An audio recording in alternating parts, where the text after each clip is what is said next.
I am going to pass it over to Felix, our fearless facilitator, and Skylar, our amazing subject matter expert. Fantastic. Good morning, everyone. As Erin had said, my name is Felix Polito. Most of my days, I am the Chief Technology Officer for Diversity of Thought, Inc., a company I've partnered with David Jones. You heard him 2 weekends ago. And we mainly focus, as he's probably introduced, diversity, equity, and inclusion training and leadership professional development. When I received the call from Siobhan to work on her project, This is America, I'm like Childish Gambino. I was sold. It didn't take too much to twist my arm to work with Siobhan and the fun group.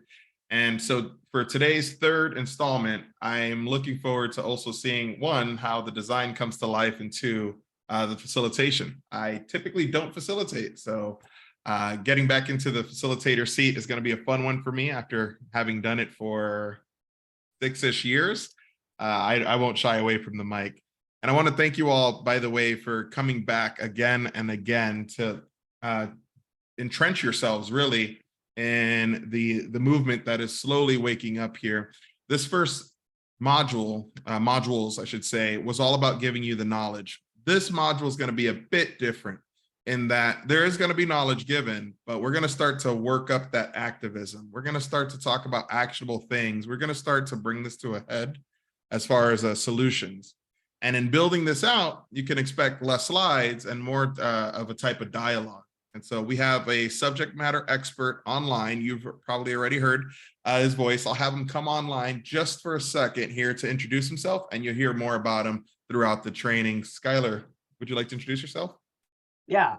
Hi, my name is Skylar Kingstrang. I use he, him pronouns. I am a member of Stand Up Alaska, as well as being a citizen journalist. I go by Anchorage Deadbeat on Twitter, which is where what I do is I go to as many municipal meetings as possible, and I do live threads to try to make them easily digestible from the most objective standpoint I possibly can. I try to give everybody as much of a good faith interpretation. And as a result, it's garnered a pretty strong following of people across the political spectrum: municipal workers, lawyers, average everyday citizens, activists, nonprofit groups, et cetera, et cetera.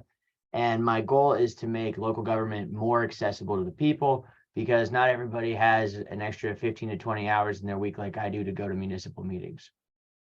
Fair enough. Thank you so much, Skylar. And Skylar happens to also be the subject matter expert following along with what's going on with the Anchorage PD and body cameras along Alaska, which will be a kind of a central theme around today. Without further ado, let's jump into it. I'd like to start off with a little sound check. Somebody has probably just been staring at the screen, can't hear. They're like, are they speaking? Yes. And here's how we're going to do our sound check. I want you to go to the chat. And in the chat, today's secret question is, what are your favorite ingredients on your pizza? Let us know in the chat what your favorite ingredients on your pizza are. That's going to let me know that you can hear me and you're ready to rock and roll. And I'm going to be no exception because I'm hopping in here with you.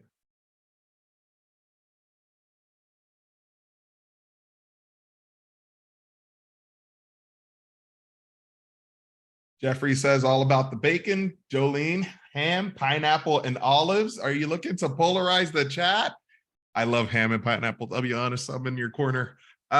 Liz with thin crust, classic pepperoni. Very good. Destiny, she's my other half. She loves the bacon thin crust. That's her jam. She'll have that 50 times over any other pizza.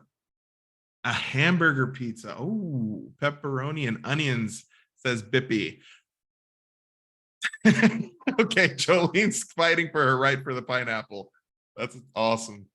Skylar has some inside knowledge having worked in a pizza shop, so I'm gonna write this one down. Fresh mozzarella, caramelized onions, goat cheese, marinated tomatoes. Very nice. Awesome. Let's make sure that was everybody. It looks like it. Jolene, Jeffrey, Sam. Oh, there's Sam. There you go. Depends on where it's from. Rosia. It's What? like legit.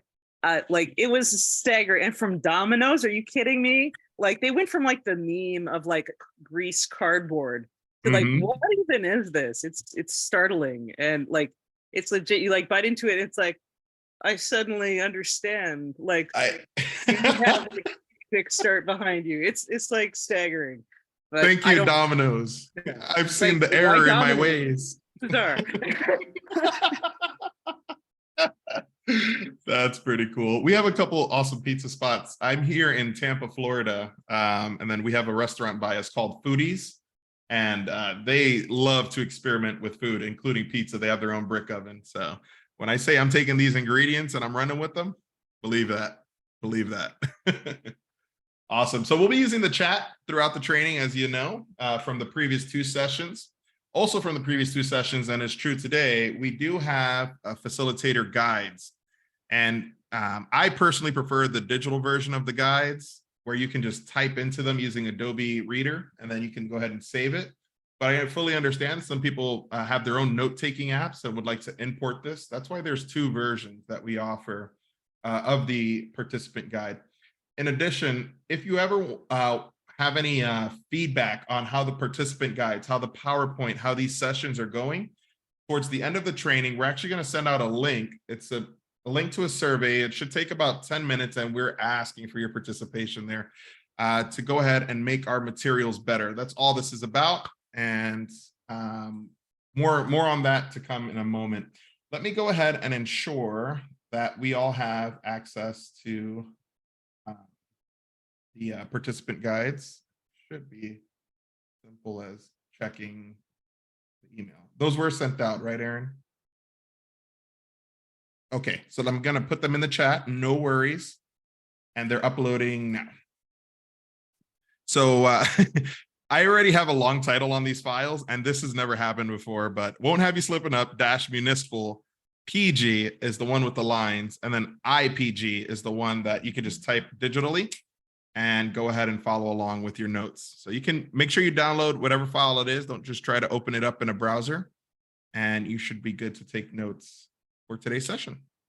Of course, with any questions, fire them off in the chat or unmute. I'm a pretty flexible facilitator where I can stop my thought, address a point, and then get back to it. Don't worry about tripping me up if you unmute, come on camera, or any of that other stuff. All right. So you got to hear a bit about myself with my name, my role in the company. I didn't answer why I'm here, my motivations to really sign on to the work. You got to hear a little bit of my history with Siobhan and the cool theme behind This Is America. But in addition, I'm becoming a more informed citizen as a duty to my family. Being a first generation, my parents being from Cuba and Puerto Rico, there was a lot of things that I had to kind of grab up as I can, and I'm sure a lot of you can relate. And of course, we got the financial part, thankfully. Financial knowledge did not come easy. And now working with the Alaska Civics Academy, I'm able to learn more about my local government. I thought it was enough just kind of meeting my mayor here. Like that was a big step up. Nobody's ever met their mayor. And our sheriff, our town sheriff, Chad Chronister, apparently is a multi-bazillionaire. And then you start going down the rabbit hole. It's like, well, where did that money come from? And listen, folks, there's a lot to uncover when it comes to government. But the truth is, it's you have the spirit of how something is written and then the practicality of how it comes to life. And what I love about the materials and working with the Alaska Civics Academy is we try to keep it as unbiased, unspinned as possible. But sometimes the facts are just so blatantly there that you can't help but feel a type of emotion. And I say that as a preamble to today and what we're going to uncover with where your tax dollars are going. So today we're going to go into the role of the mayor's office. We're going to go ahead and do a little dive into the services and core functions of the municipal courts, the purposes and responsibility of an assembly. And then fourth, it gets its own bullet point, body cameras and APD. All right, let's jump in to the mayor's office. This office is built for the safety and prosperity of the city. And cities in Alaska have their own mayors, and the mayor's office, of course, has its own roles and responsibilities. Now, I thought it to be kind of clever. You saw this in the last training to make it like a job description on LinkedIn. So if this was posted anywhere, I want to see if I qualify, jobs recommended for you, mayor of Anchorage, Alaska. That would be something, right? As mayor, you would be responsible for setting the goals and visions for Anchorage, Alaska. I mean, let that marinate. Think about the goals and vision for the city you live in. Are you kidding me? Below that, you have the policies and initiatives that promote city well-being and prosperity. So, locally, you may have different types of events, different types of festivals, different types of parades. All of that gets pinged to the mayor's office to help build that on up. I got to watching Parks and Rec recently, just kind of revisiting that from episode 1, and they show you how this comes alive right there. We're gonna make this sinkhole a park. It's like, well, what? Why? What's going on? And you see the different things that they have, the hoops that they have to jump through, and the different hurdles that come across their way. As mayor, you're also going to be the relationship manager for government organizations that bring resources and support to the city. So there's 2 ways to understand that. One, just because you can't do something as mayor doesn't mean it can't be done. We see this in education and transportation, which have their own sections in the government. The mayor brings in specifically what needs the city has accordingly. Of course, there's a lot of work with the state governor, not just federal government, but as a relationship manager, you are the point person to make sure that your city's covered and the citizens of that city have what they need.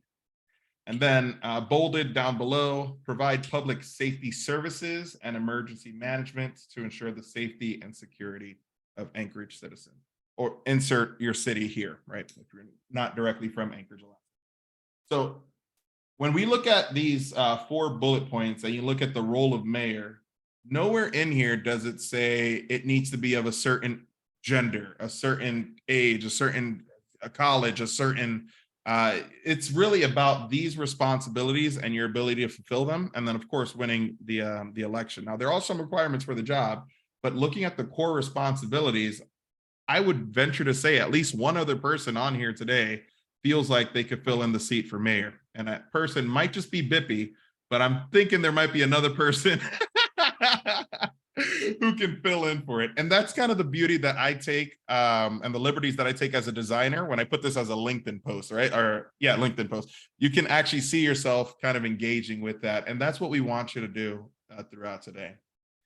This is the person who applied, not on LinkedIn, and got the job. Mayor Dave Bronson, who's currently serving a term from July 1st, 2021 to June 30th, 2024. You can go ahead and scan the QR code to learn more about the mayor if this is the first time you're hearing about him or you want to learn more. But I want to call back to his term, June 30th, 2024. Somebody's up for re-election soon, isn't he? And I did a little Googling. In fact, he is looking to run as an incumbent for re-election. And the election is in April. I'm sure somebody will correct me, but very soon, a year, right, away from being re-elected. And I'm sure any issues that come up will be more pressing than ever, as this is an elected type of position. So hopefully you have enough time to have scanned that. You can go ahead and bookmark these, as well as these are in the participant guides, those QR codes, so you can always access them.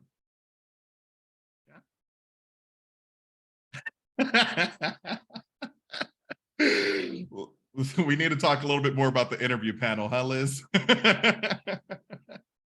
Felix, may I point out, alongside Yes. those duties and responsibilities, the mayor's office is also responsible for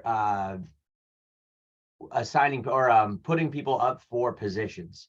So they are the people, the mayor's office is going to nominate people to be put as department heads. So while it is like assigning the vision for the city, along that is also the actionable position of putting people into places of authority and power. Simultaneously, they are also the one that put out contract bids. So when they are looking for, say, a company to take over, let's say, snow plowing, the mayor's office would be the office that puts out the request, takes the bids, and then ultimately decides on the contractor. Perfect segue, Skylar, into the operations of the mayor's office. My No, apologies. you're good. Please, I'd much rather you drive it home than to hear my voice all day, every day. So the the mayor's office has a couple different things underneath it, along with the responsibilities. You heard a little bit about how contract bids work. That's more of a specific thing that you wouldn't have gotten if it was just me speaking. Involves a lot of collaboration that happens throughout the city. We're talking the ways to develop policies, laws, budgets that address the needs of that city and its residents. So collaboration is a huge component. There's an element of oversight as well. When you talk about budgets, you need somebody with financial management and the performance of, performance management as well as financial management of the agencies and departments. So this is comes with some power. There's some teeth behind this because they can approve or reject mayor's proposals and initiatives as well. There's a certain element behind negotiation as well. There's going to be disagreements in politics, and as we know, and even two people looking at the same sky could say it's a different color. But in the beauty of negotiation, we try to find this middle ground, with the compromise being whatever's best for its citizens. Sometimes you can lose sight of that, and when egos and other things get mixed in, agendas and all that other stuff. But at the core, right, the mayor's office is built to serve the citizens within its city. Finally, the underlying theme behind all of these is, in fact, communication. So being being involved and attending meetings, holding public hearings, and exchanging information through the various channels. If I could have you chime in at this point, Skylar, tell us a little bit more about the Open Communication Act. Yeah, so in Alaska, we have a really fantastic piece of legislation that governs how meetings are allowed to be run, called the Open Meetings Act. The Open Meetings Act means that essentially every meeting that happens between 3 members of a board or any governmental organization conducting political business has to be announced to the public and recorded. This means that essentially nothing can be done in shadowy back rooms, with the exceptions being executive work sessions, where members of, say, the legislature and the mayor's office or the judiciary can join together in a room in an unrecorded, non-public setting to discuss legal actions. But this has an incredibly narrow scope and is generally only for material that's confidential or specifically applying to employee files that wouldn't need to be made public. But as a result, we have a slower form of government because everything has to be noticed. Everything has to then be open to the public. It needs to be open to public participation. And that means that you have a schedule that is slow moving. We are working through a lot of things very quick, or we have a lot of pressing issues, but because they have to be noticed, we move them, which has its upsides and downsides. On the one side, there's transparency. On the other side, our responses are often slower than cities that allow for non-open meetings.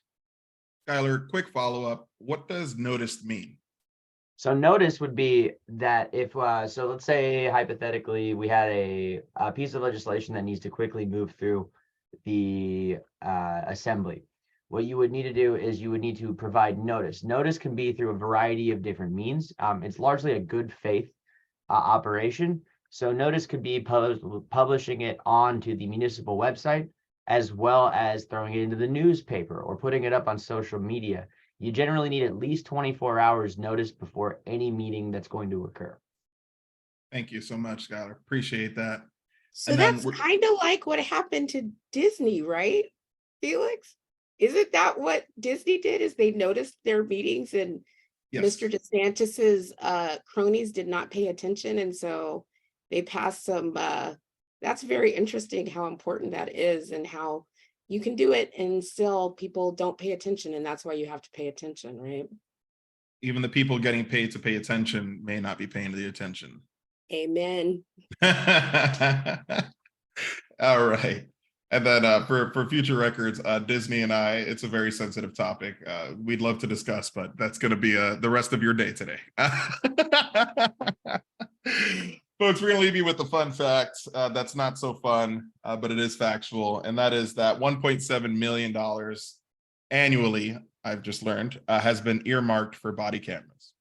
This is a decision that, of course, is led by the citizens to help the policing of its people and ultimately a question that the mayor's office will have to answer. But we're not going to dive too deep into this right now. We're going to introduce you to a fun little game coming to shelves, maybe not so much, near you. We're playing a game of Guess Who. Can anyone identify someone from this box? Skylar, you're not allowed. Anyone know anyone from this box? Anybody know who these are? Okay, we have some names. Yes, definitely an old picture and existing on the website. We had some recent elections go through that they'll be switching these on out, but these are in fact your assembly members, well, former assembly members on most of them. I think there was 8 different appointments that changed. And so in here, we find that an assembly member works as a type of special committee. They typically serve, not typically, they serve 3-year terms, and they set municipal policy through laws or ordinances. And 6 of those, there you go.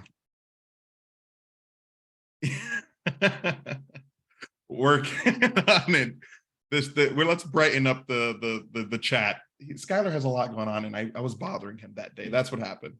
They also approve annual budgets. They appropriate money. They confirm all appointments to municipal boards and commissions, folks. This is what we had heard a little earlier. They also certify the municipal elections. They evaluate overall efficiency and effectiveness of municipal operations. And all of this leads to the well-being of its citizens, right, on paper, as we're writing out these jobs of assembly members. But they're also supposed to listen to the concerns and suggestions of the citizens of the municipality, and that's why meetings happen.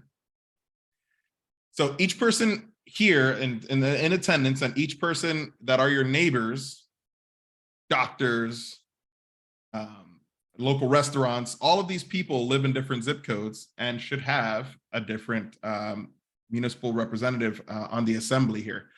So their website has a pretty cool tool, and you can use the QR code to scan and be redirected to it. And you can do so now. You're going to scan, be redirected. If you did not see your assembly member here, did not know there was an assembly member for your zip code or anywhere in between, you can go ahead and scan. And I'm hoping that the zip codes are up to date with who your representative is.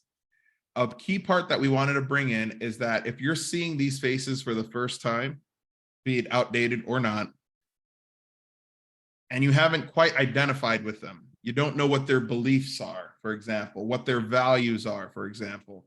These people are making decisions on your behalf, and no need to be shy or ashamed that you didn't know that these assembly members are there. I'm telling you, when I designed these, I'm like, wait, we have an assembly? These make more decisions for you than our very own president. Your day-to-day lives are determined by these folks here. And if you can't see yourself in them, or even see that the values are aligned or have a shared interest, you probably want to make this a little bit more of your business than usual. Okay, this is not a fun fact that you want to slip on by. So step 1 is, of course, learning who your municipality assembly members are, and that's through the QR code. And then step 2, as we get into our next module in 2 weeks, we'll start talking about how that activism should come alive. Is that a more updated photo there, Skylar, or what are we looking at in the picture? That would be the photo I took on Tuesday of the swearing in ceremony for the new members to the assembly. Phenomenal. Thanks for sharing. Yeah, it was That's a good insight. moment in municipal politics. It was a lot of fun to be there. That's so cool. I feel like I was there. I'm becoming more and more Alaskan by the second with you all. I hope you know. Oh, Lord knows I would last about 2 seconds in that cold, but nonetheless, I heard there's heaters. I just need one strapped to me all the time. Like a backpack. Cool, cool, cool. Of course, folks, I'd just like to slow down and just remind you, any questions, do not shy away from letting us know in the chat. We have subject matter experts online. We're about to switch gears now to the Anchorage Police Department, the enforcers and investigators of the law. And before I do, just let me know in the chat if you've had a chance to interface one-on-one through whatever conditions, you don't need to specify, with APD. Just a yes or no. Have you spoken to a police officer before? Have you needed a police officer before? Have they come to your assistance? Just a yes or no. You don't have to be specific with the case. A lot of people. Okay. So let's dive in, shall we? So APD's mission statement: to protect and serve our community in the most professional and compassionate manner possible. As you know it, what is the role of the Alaska Department of Safety and their police officers? What are some things that they are responsible for? This is not a rhetorical question. Let me know in the chat or feel free to unmute. Aaron's saying to keep peace.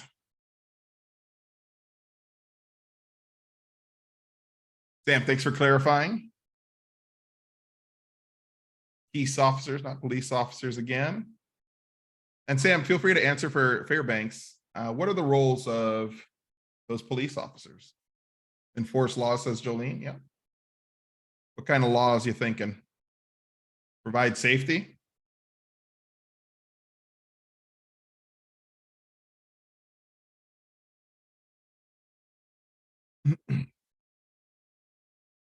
As we're finishing up our thoughts there, municipal, yes, absolutely.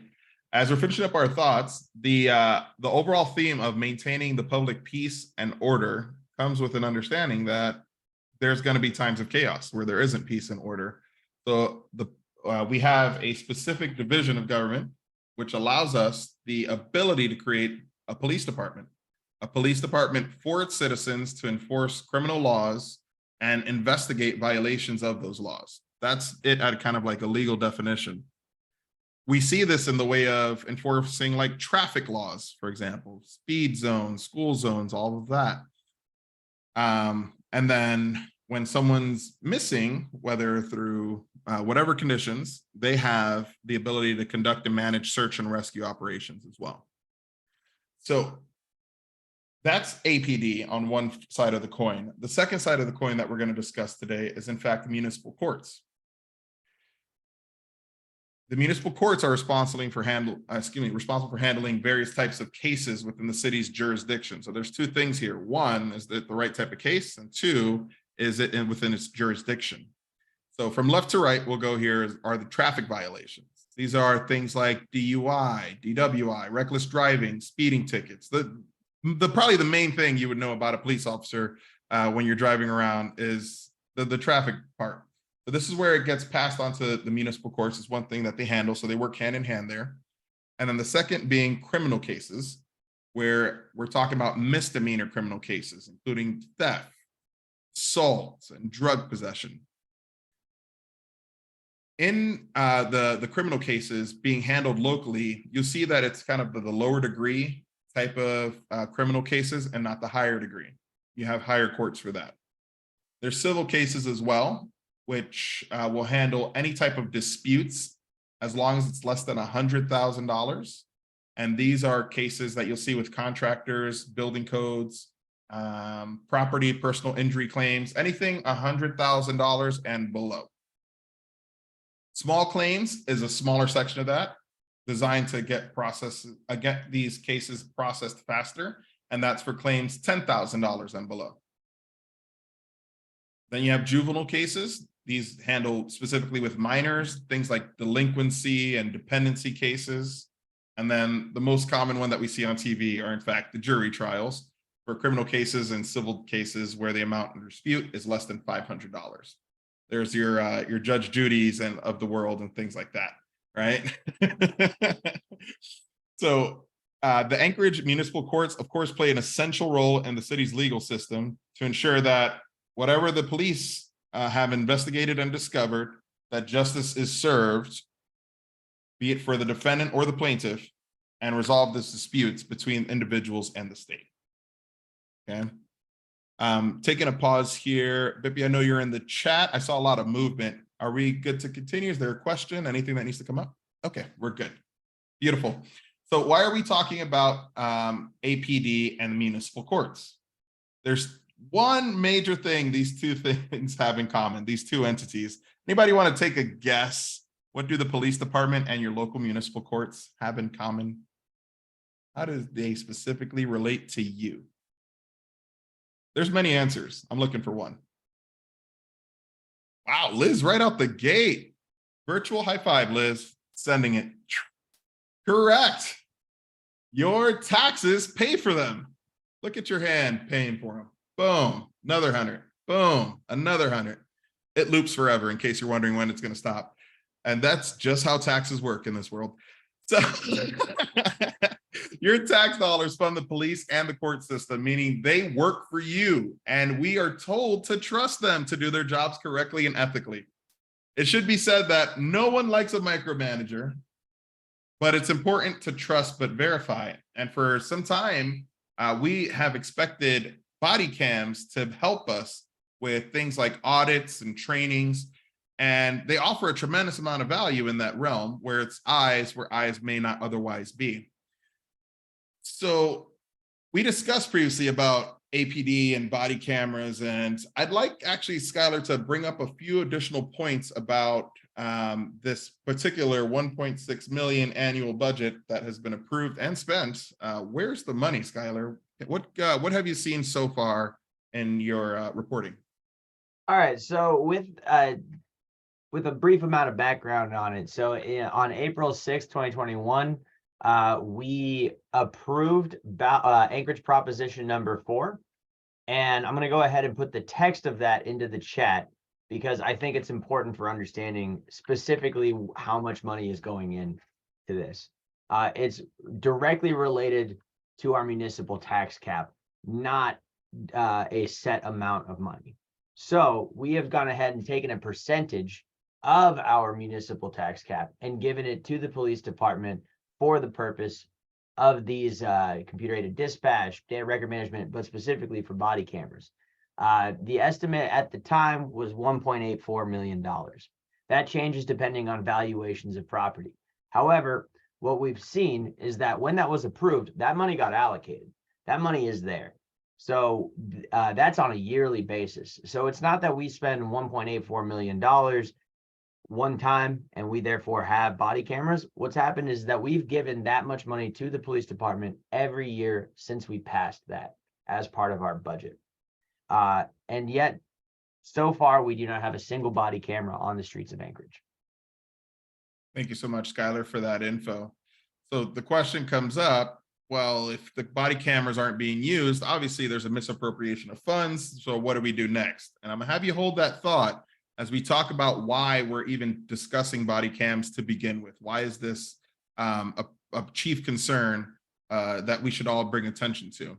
And so we have two videos to show you. One is going to be a TikTok style and the other one's going to be YouTube. And we'll have some discussion thereafter. But think about the funds being allocated. Think about why body cams are an important topic to begin with. Go ahead and cue up the video. And Sam, if you can hear the video, once I hit play, just give me a thumbs up on camera since you are. Yeah, I will in just a minute.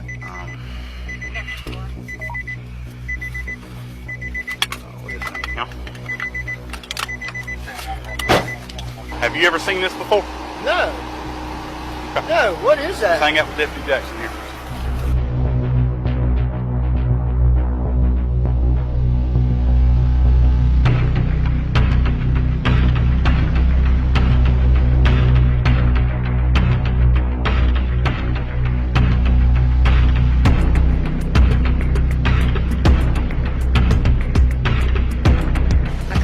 I get pulled over.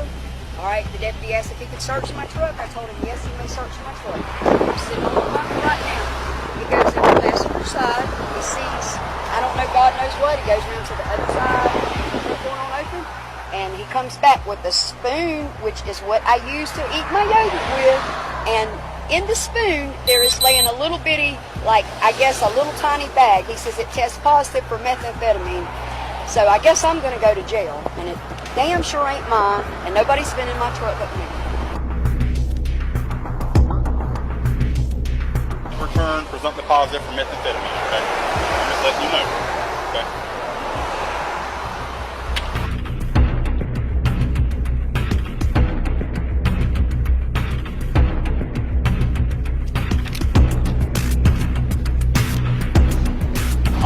go a long way with me, okay, man? No. All right, I've got to test this. The center console. There ain't no way, man.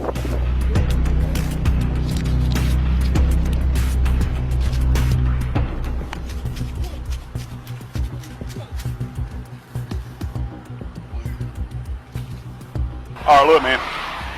It did field test presumptive positive for methamphetamine. Okay? Let me ask you this. Yeah. If I read you your rights, will you talk to me? I talked to you, man. Okay. Man, I'm just saying, man. I ain't just, dude. I'm just fucking. We're gonna get there. We're gonna get there, okay? You have the right to remain silent. Anything you say can be used against you in court.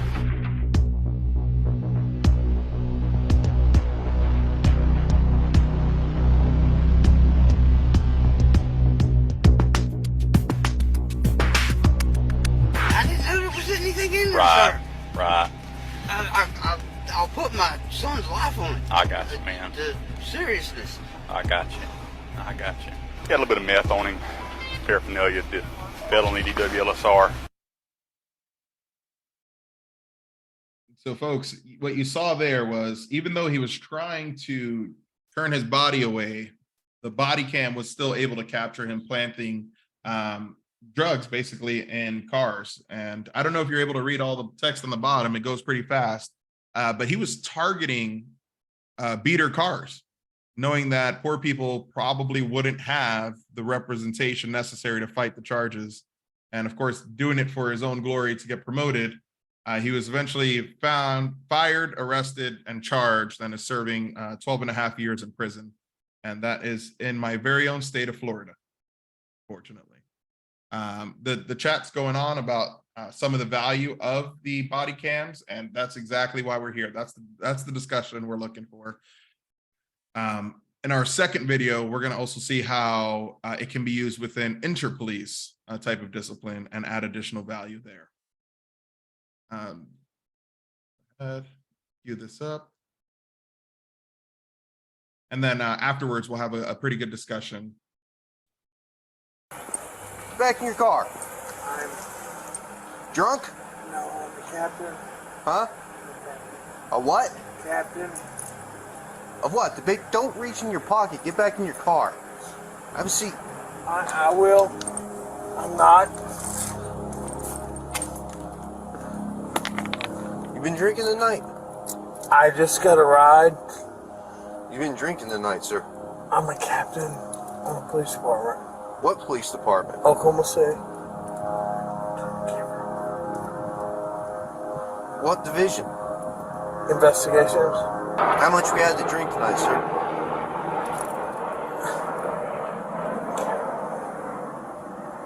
Please. Huh? Turn the camera off. I'm not turning my camera off. Okay. Go ahead and step out of the vehicle. I know you're aware of our body cam policy. You know I cannot turn off this body I camera. do, but I'd like to talk to you. I can't do that, sir. Please. Please. I'd like to talk to you. I'm a captain on this police department. I understand that, sir. I get And I am that. a sergeant on this police officer, and I I've am taken not- an oath to uphold the law. I don't show not, favoritism to anyone, regardless. I don't care if you're a gangbanger or the president of the United States. Sir, I'm not asking you for that. And so you don't pay attention any mind to the title here. The chat's going off. Does anyone would like to mute and kind of either share a story or share some context around the body camera issues? Skylar, go ahead. I'd just like to point out that simultaneously, we're seeing it from the aspect of protecting the public with these body cameras, but also another argument for body cameras is that they also help to protect police. In situations where there may be allegations made against police, these kind of body cameras can provide exonerating evidence for the police as well as showing that they are following proper procedures if that were to be challenged in court. This allows them to make better convictions in situations where there might have been challenges to the legal system in other ways. So realistically, the body camera is a win-win, and departments that have instilled body cameras have actually seen it as a net positive for their operations as well. Thanks, Skylar, for the insight, and also some of that data, seeing it as a win-win. And of course, there's mixed emotions behind this, but the reality is, what are we here to serve, right? If I go back to that original slide that had the flashing lights, this serves the mission purpose.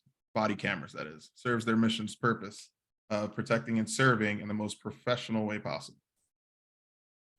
What other context do we have out there? Anybody like to share?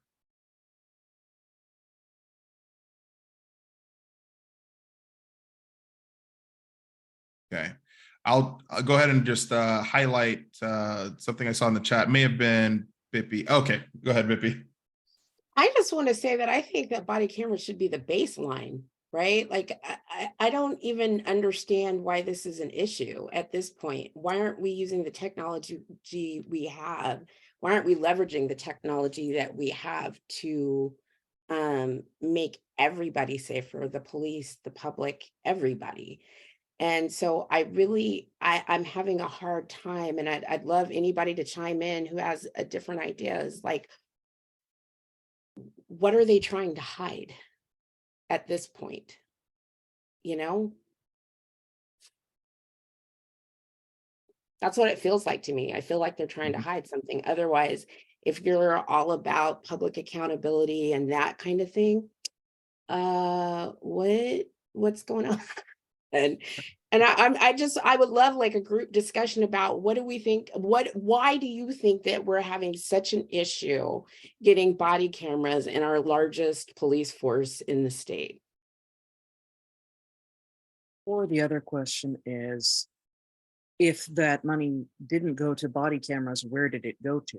Is the other question. Is that if that is voted on, that has been allocated, they are supposed to have been purchased, and no, maybe later, where did that actually go? And what is happening? Who is delaying that, and why? And at what levels? It seems like it's just constant nope, pushback. So that money got used for something. And there are more reasons than just we don't body cameras going on that's happening there. That's the huge issue. There may be other things that are even worse that are happening there. That's the thing. It's just keeps raising more questions. And if it's overall positive to have them, you have everything in place to do it. And it's still like, yeah, we're not gonna. Something's very wrong on a lot of levels. On that note, so this is actually, here's an argument that would be made by the police department. So at the public safety committees, which are very interesting meetings and always have an update from both the police department and the fire department, as well as the legal department. One of the biggest obstacles that they've mentioned is that with this, what they will have to do is create servers that all those recordings are going to be stored on. With that, we then need to have IT professionals employed that are there specifically to maintain those servers, as well as send out those videos when they're requested. This is an amplified, that should be, I'm fully on board, but that is what's paid for here. The problem that we're seeing within the municipality is we are not retaining staff.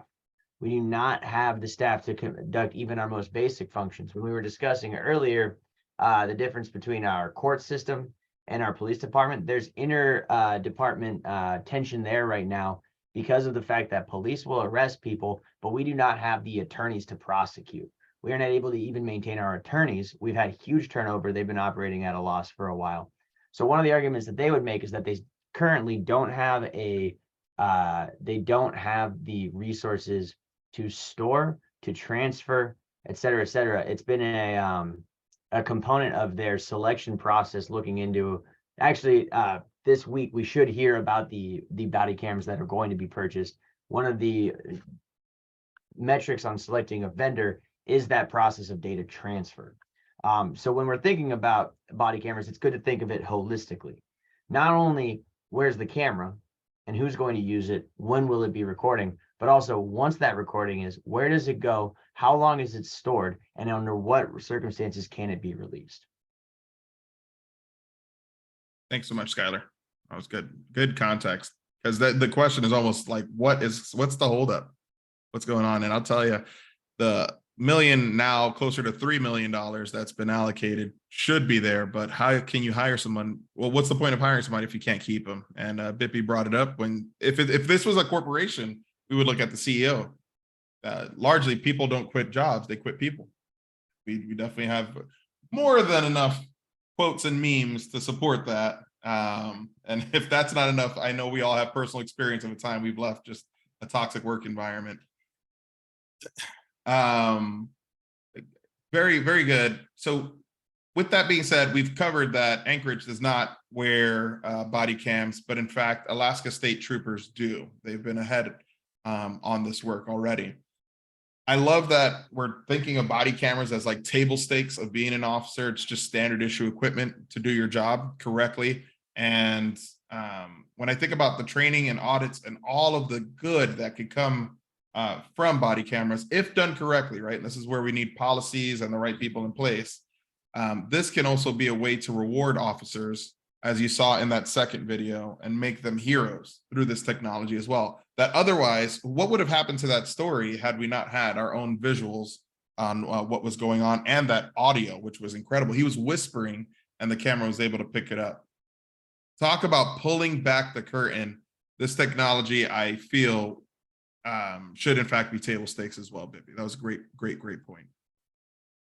Okay, well, you can go ahead and follow this story on this QR code, as well as I'll have Skylar put it again in the chat. Go ahead and put in your social medias, Skylar. Skylar, as if you didn't hear towards the beginning, he does basically transcriptions of these meetings. It takes almost 20 hours of work a week, and you can get bite-sized pieces if you're already on Twitter of what's going on in these types of meetings. And there's actually a meeting coming up this Wednesday, and Skylar, I'm gonna need you to mute because I forgot the details. Room 151, though. I would be there. Yeah, it's actually, so if you're specifically interested in the body camera issue, which I believe that most of us in Anchorage are, on the first Wednesday of every month is the Public Safety Committee meeting of the whole. This is where the subcommittee of the assembly, this is how the committees are run, is they have a few people from each from the assembly that come. They sit down with members of other organizations. The public safety one is going to specifically sit with the APD, the AFD, and the legal department. And in every one, we get an update on what's been going on in the last month.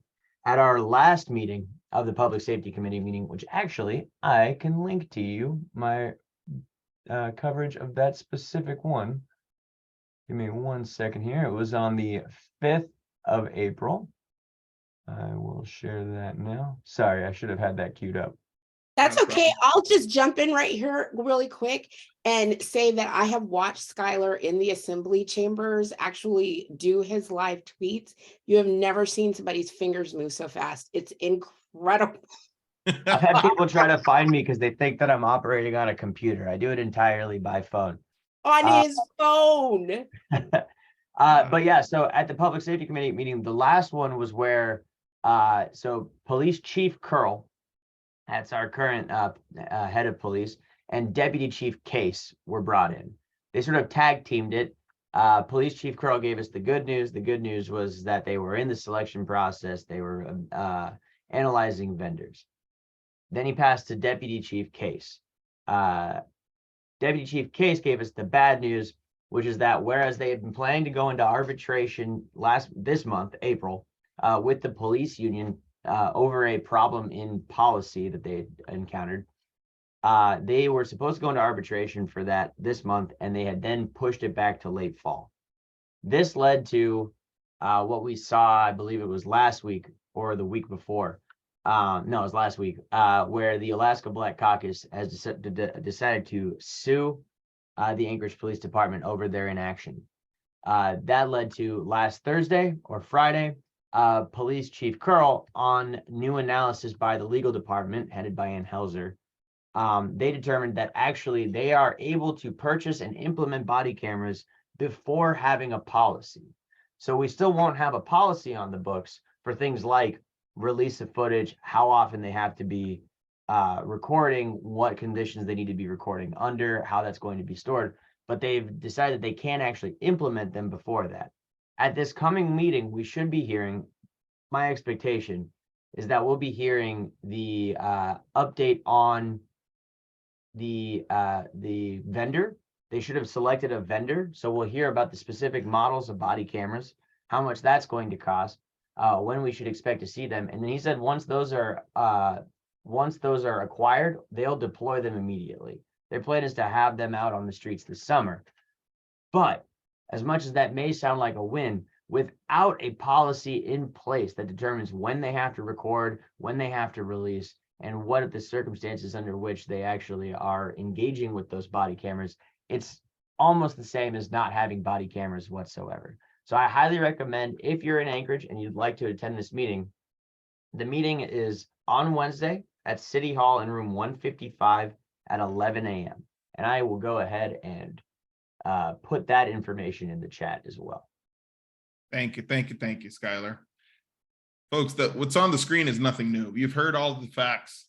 Now it's left with what will you do? And we started off with just pinpointing key people, including the mayor, including assembly members. Here comes the dated photo one more time. But long story short is getting some representation of the people into the ears of the government that serves you. I have to emphasize serves you. They're on your payroll, they're your tax dollars. And so as we talk about Watch Me Move, which is the next module in This is America, we're going to really be focusing hardcore on that advocacy, as well as you have activities from here till now that you'll need to follow along as well with. But regardless of the fact, regardless of how you found out, you now have the facts, and that is it for as far as knowledge on today's presentation. We have a little quiz coming on up. Of course, afterwards, we'll be sending out a little survey about how you felt the module went so far and things to improve. You have a follow-up meeting. And then without further ado, let's start to wrap this on up.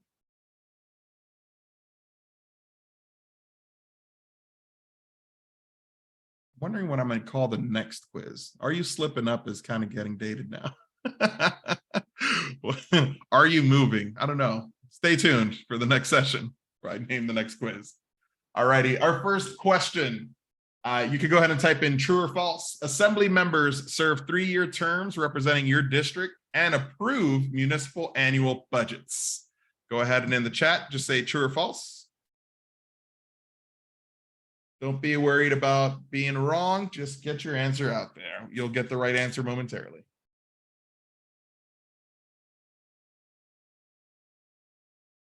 Easy participation points here. Sam and Jolene are saying true. Anyone on the false? Trying to shake the tree, but I don't think I can. That is true. Let's go on. Which of the following actions does the mayor's office have authority to do? And in the chat, you can say A, B, or C. A, the mayor can provide universal health care. B, they can make boundary changes to school zones. Or C, they can equip patrol officers with body cameras. A, B, or C.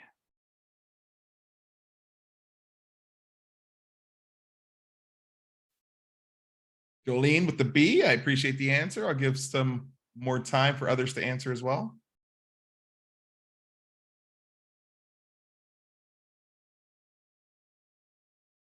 A to the healthcare, B to school zones, or C to the body cams.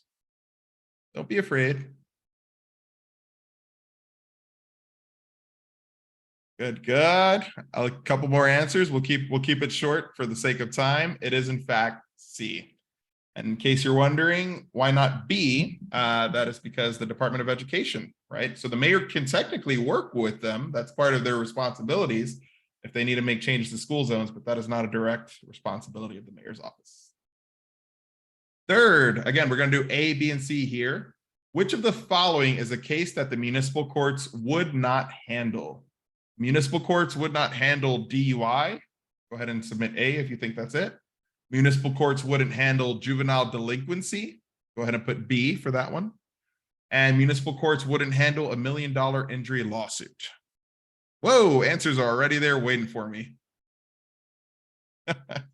That's absolutely correct. $1 million injury lawsuit is way too large for a municipal court at this point. Ironically, Felix, they would actually also not prosecute a DUI or a DWI because in our municipality, when it happens inside the municipality, it's called an OUI. A DUI would be the state level.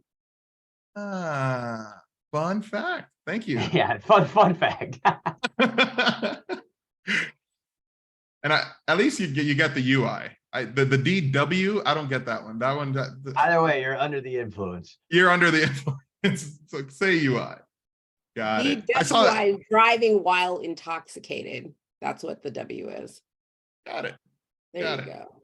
Yeah, I think Florida and Alaska, we use the same type of verbiage. I'm with that. I can follow. Cool. So just a recap of the learning objectives in respect of your time. We've talked about the role of mayor's office and municipality of Anchorage, the roles and duties of the APD. We've outlined services and core functions of the municipal courts, and we've summarized the purpose and responsibilities of the assembly. Folks, I want to thank you once again for attending today's session. Of course, there's always a calendar of events that you would want to follow on our Google Drive. You have the meeting Wednesday. If you're able to make it, go ahead and tune in to a meeting with Skylar, who's put the details into the chat. Take a look out for that survey. I've grabbed attendance, and I think we've buttoned up everything, crossed our T's, dotted our I's, and I want to thank you again for hanging out on this fine Saturday with me and the Alaska Civics Academy.